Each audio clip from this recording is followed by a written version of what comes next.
Hi, Baconhair Animated here. Today, we are going to talk about how a young military man was forced to become Guest 666. Like, subscribe, and comment for more videos.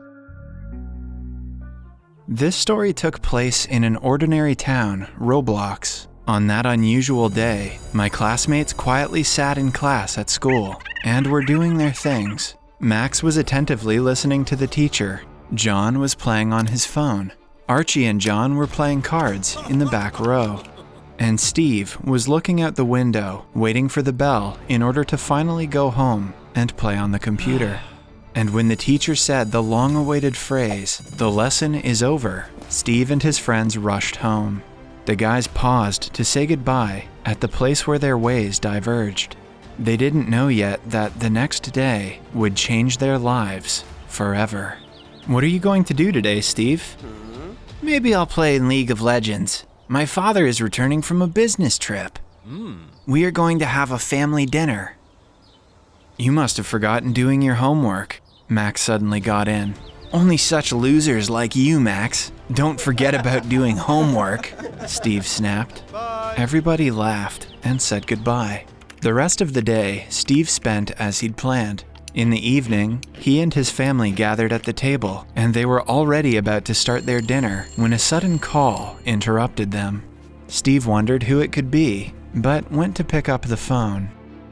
A deep male voice came from the phone. You'll die tomorrow. Steve was at a loss. Who are you? But there were only beeps in response. It's definitely Max, who decided to take revenge for today. Well, we'll see tomorrow, Steve thought, and calmed down.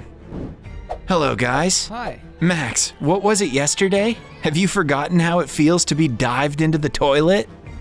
What are you talking about? Stop with this comedy. Confess. Did you call me yesterday with your stupid joke? Max stared at him blankly. So, was it you? Steve's voice suddenly trembled, and sweat came onto his forehead. What did they tell you yesterday? Steve stared gloomily at the floor. That I will die today. Everyone looked at each other, and then they burst out laughing, sharply. What a stupid prank! And you believed it? John slapped Steve on the shoulder. Don't be afraid. Someone just decided to joke. Steve felt much better. Yes, you're right. The lesson began, and everyone forgot about that stupid joke. During the lesson, Steve decided to run to the toilet, but for some reason, didn't return for a long time. At first, the guys did not suspect anything, but later, they went to check. Approaching the toilet, they saw bloodstains on the door, and when they entered the stall, they saw a terrible picture. Their friend Steve was lying in the toilet in the blood. The inscription, Guest 666, was written on the wall of the toilet with a spray can. The adults immediately came running and called the police. Later, from the news on the internet, it became known that the cops who arrived briskly got down to business, cordoned off the territory of the toilet, and began collecting evidence. However, throughout the entire process, they were hampered by a group of school children shouting that their friend knew about his death. On that day, the children were still forced to sit in the classroom, and then were allowed to go home. They were silent on the way, and only when it was time to say goodbye to each other, they seemed to burst. Was he right? Max panicked. I have no idea. I don't like all this. I wonder what the cops will dig up there. But then someone heard a phone ringtone. All abruptly became silent and looked at John. He reluctantly picked up the phone and put it on speaker. The same voice spoke the same words. You will die tomorrow. This time, everyone heard it. There was a depressing pause. What does it mean? John exclaimed. Will I be killed now? You've all heard it. Let's stick together, Max suggested suddenly, so it will be difficult to catch us one by one. Oh no, I'm going home. My dad is a military man. He will protect me. But Max didn't manage to finish, as John had already fled. The guys shrugged their shoulders and went home. The next day, the guys found out that John was missing. After school, they immediately went to his house to find out the details, but there was already a bunch of police officers near John's house. "Excuse me, but what happened here?" Max asked a policeman. "Oh, aren't you those morons from school who were talking some kind of nonsense?"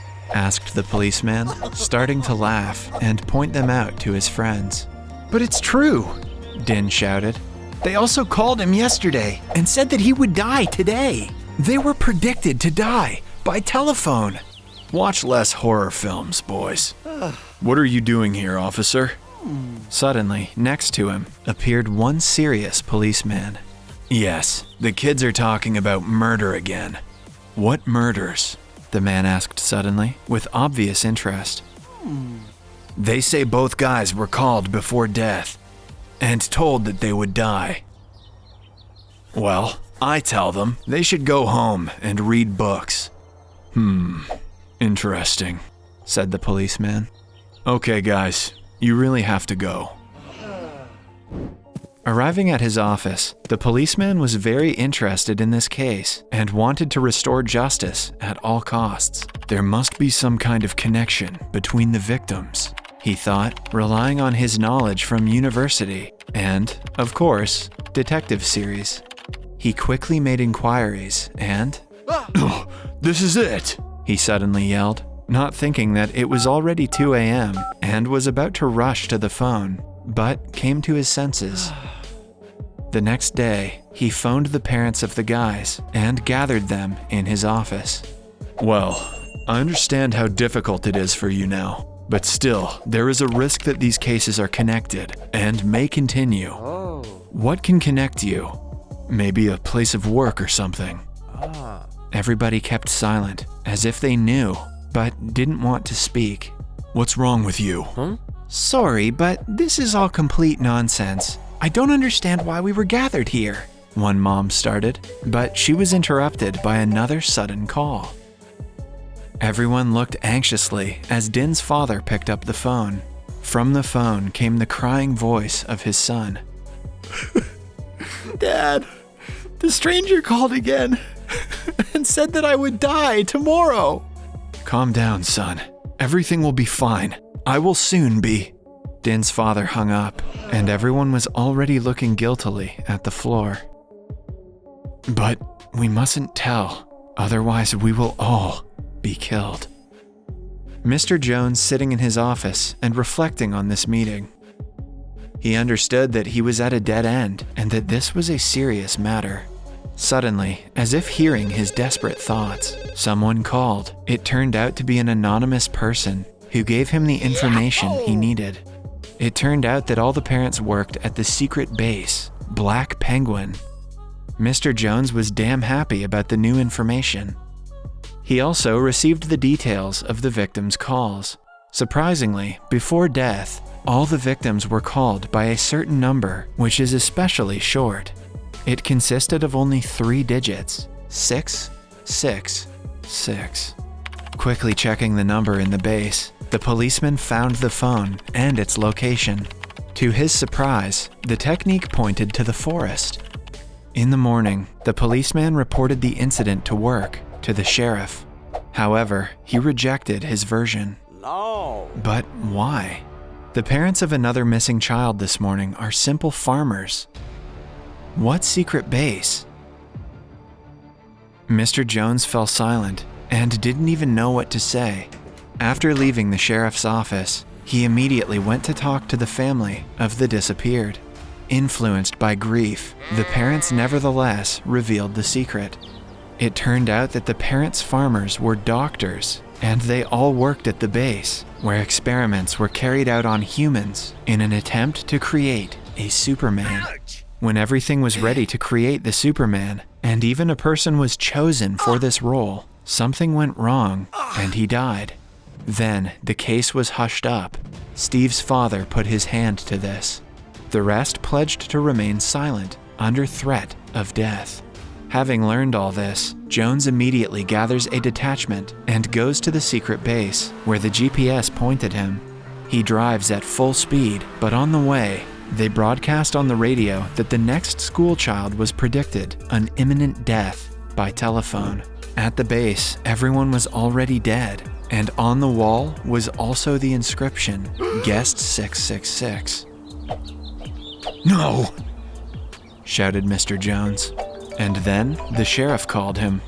Jones, the boy has been kidnapped. We managed to get on the tail. The chase is in progress. Mr. Jones didn't even listen to the end. A plan came into his head, but then suddenly an SMS came to his phone. Come alone, or I'll kill them. Here are the coordinates. Taking out a GPS navigator, he again checked a number there and followed the trail. Mr. Jones came to a small hut in the woods. He walked into it. There, the kidnapper was already waiting for him, a man in a black robe. His eyes were burning, and he was wearing the bandage of Guest 666. Drop the gun, or I'll kill them all. Okay. You came alone, as I asked. You know, maybe you are still not like them. What do you need? Why are you doing this? Believe me, they deserve it. I was just a soldier. They wanted to create a Superman, but they created a monster, since they themselves were still monsters. As soon as something went wrong, they began to spit on me. They saved themselves, but I survived and gained unprecedented strength. This is why I was able to kill and kidnap all these children. Help me deal with them and restore my good name so that I am no longer an intruder here. You still have a chance to atone for your sins. Do you need all these deaths? You probably just wanted to be happy. Do not become like them. Guest 666 closed the hut door and clenched his fists. The policeman already thought it was the end, but then suddenly he moved and said, Yes, you are right. The maniac looked at the policeman, almost with tears in his eyes. Listen to me, policeman. Give me your word that if I let the boys go, you will put these crazy scientists in jail for what they did to me. The policeman gave his word, and Guest 666 said, The boys are here, in the basement. You can take them away. But as soon as the policeman moved towards the basement, Guest 666 pointed his hidden pistol at him and fired. But the policeman was not so simple. He put on a modern body armor and therefore boldly rushed at the maniac without fear of a bullet. Guest 666 froze in surprise. The policeman knocked him down, and there was a fight. Mr. Jones showed his hospitality perfectly and punched the guest in the face so that he finally passed out. The policeman quickly tied up the maniac and ran to free the guys, calling for reinforcements along the way. Whoa. Hello?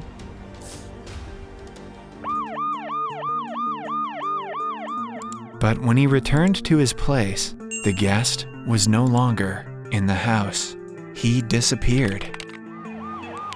After that, all those involved in the secret base, Black Penguin, went to jail. Mr. Jones was summoned by the head of state himself and told about the award he deserved. But Mr. Jones shook his head. Leave these honors. I refuse the medal. It is enough for me that I do my duty.